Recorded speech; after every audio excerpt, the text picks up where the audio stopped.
Match à 6 points entre les deux Mouloudias, celui de Saïda et celui d'Alger, avec d'entrée pour le Mouloudia de Saïda dès la 5e minute de jeu. Un coup franc qui va être balancé dans la surface de vérité et qui ne va rien donner puisque les défenseurs du Mouloudia d'Alger vont dégager cette balle. 6e minute de jeu, c'est au tour des Verts et Rouges de la capitale avec Besrel qui va balancer un ballon en pleine surface de vérité. La tête de Amroun va aller au-dessus de la transversale des bois de Kiel et ballon 6 mètres. Réplique tout de suite avec Hadjouch qui va remettre cette balle dans un paquet. La balle va revenir sur Sharaitia qui va trop pousser cette balle et les défenseurs du Mouloudia d'Alger dégagent cette balle en corner. On joue la 22e minute de jeu et c'est Kiel qui dégage un long ballon qui va vite revenir dans sa surface avec une balle pour l'attaquant du Mouloudia d'Alger qui est crocheté. Pénalty ou pas, on va revoir l'action au ralenti. Je ne pense pas qu'il y ait pénalty. L'arbitre, M. Zouaoui, a bien jugé sur cette faute. Je vous laisse voir cette faute. Elle est bien à l'extérieur. Il s'est laissé tomber sur cette action. 25e minute de jeu, le Mouloudia d'Alger à l'attaque avec une nouvelle fois, cette fois-ci qui est Amroun.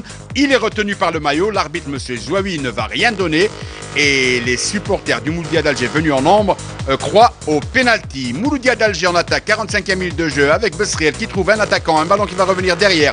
Dawadi qui va perdre cette balle, va aller devant très vite là-bas avec Hadjouch et ce sont les défenseurs du Mouloudia d'Alger qui dégage cette balle en touche. 46e minute de jeu, on s'achemine vers la fin de la première mi-temps.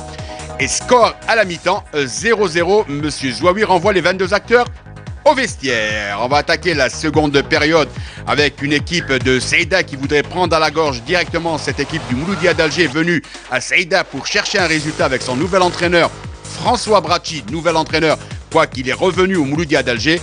Et coup franc à la 51e minute de jeu pour Saïda, balle devant en déviation sur Hadjouch, une balle qui va revenir, il va armer son tir et au-dessus de la barre des buts du gardien Asdin qui laisse filer cette balle en remise en jeu. Saïda une nouvelle fois en attaque avec une déviation de Sharaitia qui va trouver un de ses coéquipiers.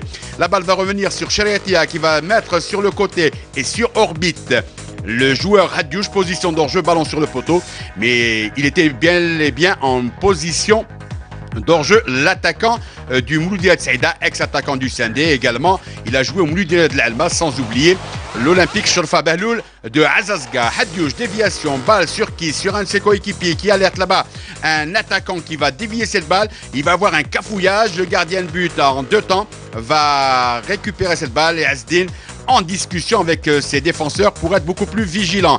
64e minute de jeu, une nouvelle fois Hadjouch qui va récupérer une balle, il va buter sur l'excellent gardien de but et qui va préserver sa gage. Et Asdin en deux temps sauve sa formation d'un but certain. Et on se dirige vers la fin de la rencontre. Autre action dangereuse pour le Mouloudia de Saïda. Toujours Hadjouch, il s'en va vers les buts. Il est crocheté, pénalty ou pas? Il n'y a pas pénalty. L'arbitre M. Zouaoui a bien raison de ne pas donner pénalty aux joueurs saïdi. On s'achemine donc vers la fin de la rencontre. En additionnel 5 minutes. Les dernières actions vont être très dangereuses pour le Mouloudia de Saïda. Il va avoir cette action avec un ballon mal réceptionné. Toujours lui, Hadjouch.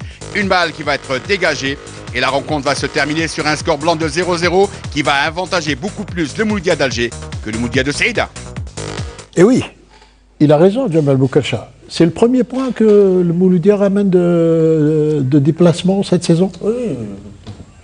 Mais bon, c'est vrai que c'est une bonne chose. Mais là, au vu des images comme ça, on s'aperçoit que déjà, il y a pénalty flagrant. Hein, mais il faut reconnaître, comme je le dis, je suis bon joueur. Je vois aussi que l'équipe de Saïda s'est procuré énormément d'occasions.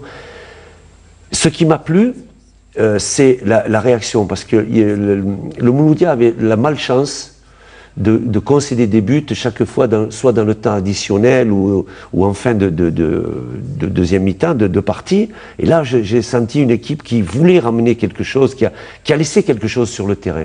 Et nous qui sommes des défenseurs, ben c'est quelque chose de formidable. Et je reconnais aussi également dans le repositionnement de nos trois attaquants, ils ont beaucoup travaillé dans le repli et c'est de bon augure pour la suite. Voilà. Je pense que pour les arbitres, il faut qu'ils prennent un petit peu leurs responsabilités. On dit quand c'est de bonnes choses, on le dit. Hein. Quand les arbitres sont bons, on le dit. Quand il y a des litiges, il faut le dire également. On a vu dans un match au 5 juillet entre le CRB et le NED une action litigieuse, il y en avait une à Constantine, une ou deux à Saïda. Bon.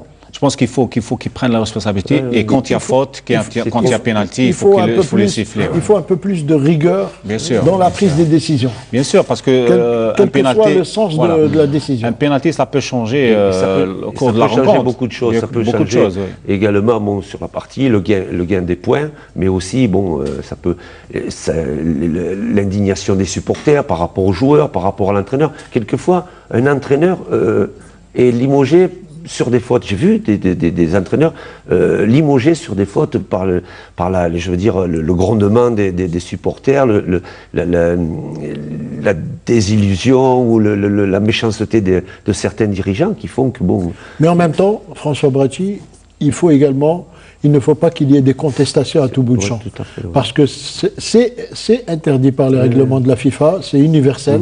Et donc, il faut essayer d'arriver à un juste milieu. Il ne faut pas jeter l'anathème sur le corps arbitral, parce que c'est très, très difficile. Non, mais on a toujours encouragé, quand il y a des bons matchs des arbitres, on l'a toujours encouragé. Mais là, c'est flagrant. Mais je pense que là, quand il y a des fautes où on